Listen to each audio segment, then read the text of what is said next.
Hello guys, आपका इस channel पर स्वागत है और आज हम ईयर एंड मेलोडी की कहानी सुनने वाले हैं। ये इस कहानी का पार्ट 1 है, तो चलो शुरू करते हैं। हमें इस मूवी में 6 स्टोरी बताई गई है।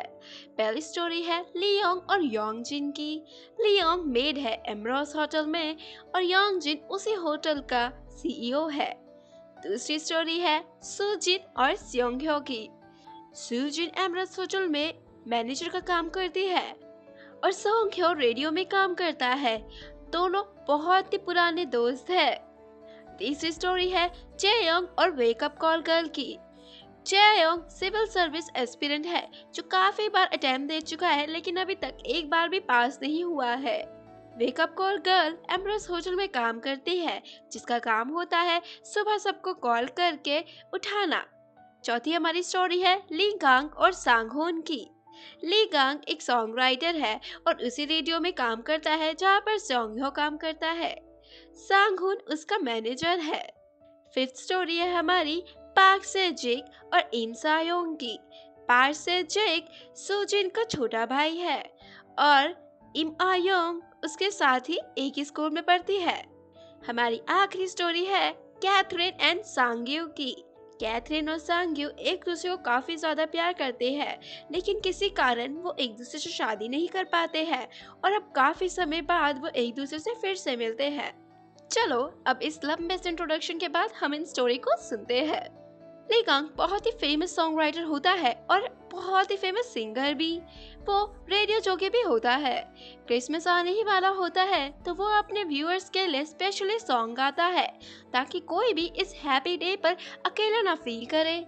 लेकिन ली गांग की कामयाबी के पीछे एक इम्पोर्टेंट इंसान का हाथ होता है। वो है उसका मैनेजर सांगहुन। सांगहुन ने ली गांग को इस मुकाम तक पहुंचाने के लिए अपना घर सेल कर दिया था और वो उसका खाने से लेकर उसे क्या पसंद है और क्या नहीं ये सब का ध्यान रखता है। सांगहुन उसे क्रिसमस कॉन्सर्ट के लिए लेकर जा रहा होता है जो कि होटल एम्ब्रोस में होता है। वो वैन से उसे बचाते हुए कार में बिठाता है लेकिन जैसे ही वो कार शुरू करने लगता है कार चलती नहीं है। सभी फैंस सांगहुन को सुनाते हैं। वो उसे कहते हैं तुम एक अच्छे मैनेजर नहीं हो, तुम्हारे कारण उसे ठंड में यहाँ पे बैठना पड़ रहा है इस खटारा सी कार में, तुम उसे नई कार दिलाओ। फैन कांग को कहते हैं तुम अपनी कंपनी चेंज कर लो, इस कंपनी के साथ आगे काम मत करना। सांगहुन उनकी बातों को दिल पर नहीं लेता और काम के लिए चला जाता है। इसके बाद हम सुजिन को देखते हैं। सुजिन होटल एमरोज में मैनेजर की तरह काम करती है। एक दिन वो होटल में फॉर्च्यून टेलर से मिलती है जो उसे बताता है कि वो 2021 के आखिरी दिन में जरूर किसी से प्रपोज होने वाली है। ये सुनकर उसे तो विश्वास ही नहीं होता लेकिन फिर वो सोचने लग जाती है कि कौन उसे प्रपोज कर सकता है। सुजिन का कॉलेज में बैंड होता है। वो अपने उन्हीं दोस्तों से मिलने जाती है। उसके दोस्त कहते हैं तुम हमेशा एक ड्रिंक के बाद घर जाने लगती हो। वो कहती है मैं घर नहीं जा सकती हूँ, इस समय मेरा भाई हाई स्कूल में है तो मुझे लगता है उसे भी थोड़ा अकेला समय घर पे मिलना चाहिए। ये कहने के बाद भी वो उनके साथ जाने से मना कर देती है। तब स्योंगह्यो से कहता है मुझे तुमसे कुछ जरूरी बात करनी है। ये सुनकर वो चलने के लिए तैयार हो जाती है। सुजिन को लगता है फाइनली वो अपने बचपन के दोस्त से शादी के लिए प्रपोज होने वाली है। घर पर स्योंगह्यो सुजिन को बताता है कि मैं शादी करने वाला हूँ। ये सुनकर सुजिन को बहुत हैरानी होती है। वो कहती है तुम अचानक से शादी क्यों कर रहे हो, वो लड़की कौन है। स्योंगह्यो कहता है उसका नाम योंगजू है, वो ऑस्ट्रेलिया में पियानिस्ट है। स्योंग सुजिन को बताता है कि मैं शादी तुम्हारे ही होटल में कर रहा हूँ, क्या तुम मेरी शादी पर गाना गाओगे हमारे लिए। उसकी ये बातें सुजिन के लिए वुड्स पर नमक का काम करती है। शादी की खबर सुनने के बाद सुजिन और उसके दोस्त ड्रिंक पीना शुरू कर देते हैं। सुजिन हद से ज्यादा पी लेती है। सुबह स्योंगह्यो उसे टैक्सी तक छोड़ने के लिए जाता है। उस समय सुजिन सोचती है काश मैंने थोड़ी सी करेज दिखाई होती तो आज मैं स्योंगह्यो की गर्लफ्रेंड होती। सुजिन स्योंगह्यो को कहती है तुम्हें पता है कॉलेज में सभी लड़कियों ने हमारा बैंड क्यों छोड़ा, क्योंकि तुम उन्हें भाव नहीं देते थे, तुम हमेशा से ही ऐसे हो। तभी मुझे थोड़ा शॉकिंग लगा जब मैंने सुना कि तुम शादी कर रहे हो। इस पर स्योंग कहता है योंग ने मुझे प्रपोज किया है मैरिज के लिए और मैंने हाँ कर दिया। वो कहता है मैं बाद में होटल आऊंगा मैरिज से रिलेटेड बात करने के लिए। सोजन अपना दिल टूटने के बाद काफी दुखी होती है और सोचती है लगता है फॉर्च्यून टेलर की बात गलत थी। घर पर वो ऐसे बिहेव करती है कि जैसे कुछ हुआ ही ना हो, लेकिन पार्क से जिन समझ जाता है और अपनी सिस्टर के लिए ऑलरेडी हनी पाउडर तैयार रखता है। इसके बाद वो स्कूल के लिए चला जाता है। स्कूल में उसके 3 बहुत ही अच्छे दोस्त हैं जो कि एक लड़की को बहुत पसंद करते हैं जो है इमहा योंग। इमहा योंग स्कूल की पॉपुलर गर्ल है और सभी उसको काफी ज्यादा लाइक करते हैं। पार्क से जिन भी उसे पसंद करता है लेकिन अपनी फीलिंग्स को छुपा कर रखता है। पार्क से जिन के दोस्त डिसाइड करते हैं कि वो क्रिसमस वाले दिन इमहा से अपने प्यार का इजहार करेंगे। अब हम एमरोज होटल के सीईओ को देखते हैं जो है योंग जिन। योंग जिन को इवन नंबर से बहुत प्यार है और औरत से उतनी ही नफरत। योंग के घर का बॉयलर खराब हो जाता है तो वो थोड़े दिन के लिए होटल में रहने के लिए आ जाता है। उसके कमरे की सफाई मेड ली योंग करती है।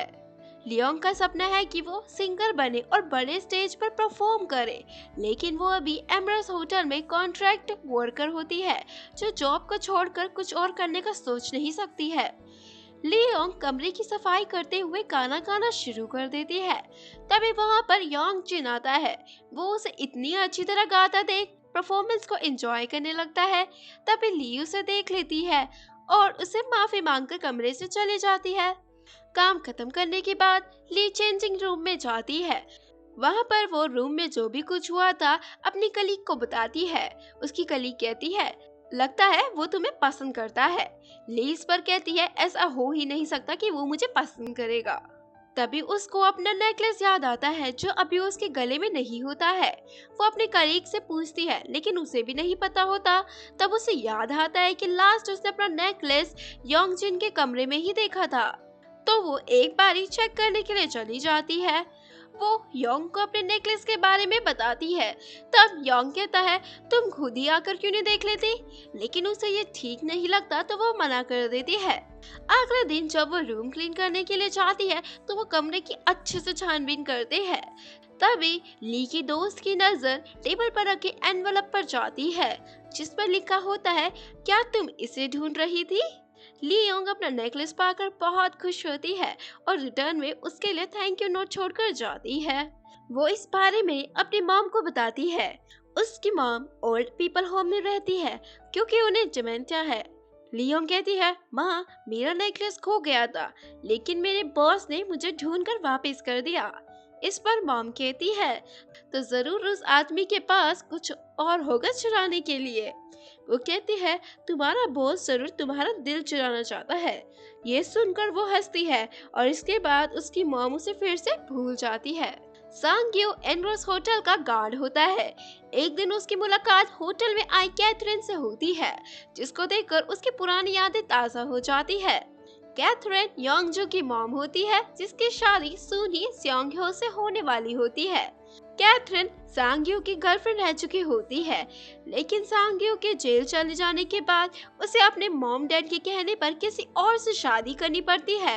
वो सांग्यो को बताती है कि वो किसी और से शादी करने वाली है तो तुम भी जेल से निकलने के बाद किसी और से शादी कर लेना और अपनी जिंदगी खुशी खुशी बिताना।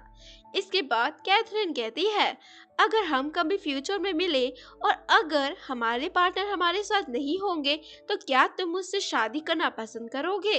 ये बात सुनकर यंग सांग्यो कहता है तुम ये क्या कह रही हो और दोनों इस पर हंसने लगते हैं। आज प्रेजेंट में दोबारा मिलकर उन दोनों को काफी अच्छा लगता है। कैथरीन सांग्यो को एम्ब्रोस में होने वाले क्रिसमस फेस्टिवल में चलने के लिए भी पूछती है और वो चलने के लिए हाँ कर देता है। अब हम लास्ट स्टोरी देखते हैं। चेयो गिफ्ट पैक करने वाली कंपनी में काम करता है। वो एक सिविल सर्विस एस्पिरेंट है जो काफी बार फेल हो चुका है। इससे तंग आकर उसकी गर्लफ्रेंड ने उससे ब्रेकअप कर लिया होता है। चेयोंग ये सब सहन नहीं कर पाता तो वो मरने का सोच लेता है। मरने के लिए वो स्लीपिंग पिल्स लेने का सोचता है। इसके लिए वो केमिस्ट शॉप पर जाता है और उनसे पूछता है क्या ज्यादा स्लीपिंग पिल लेने से कोई मर सकता है।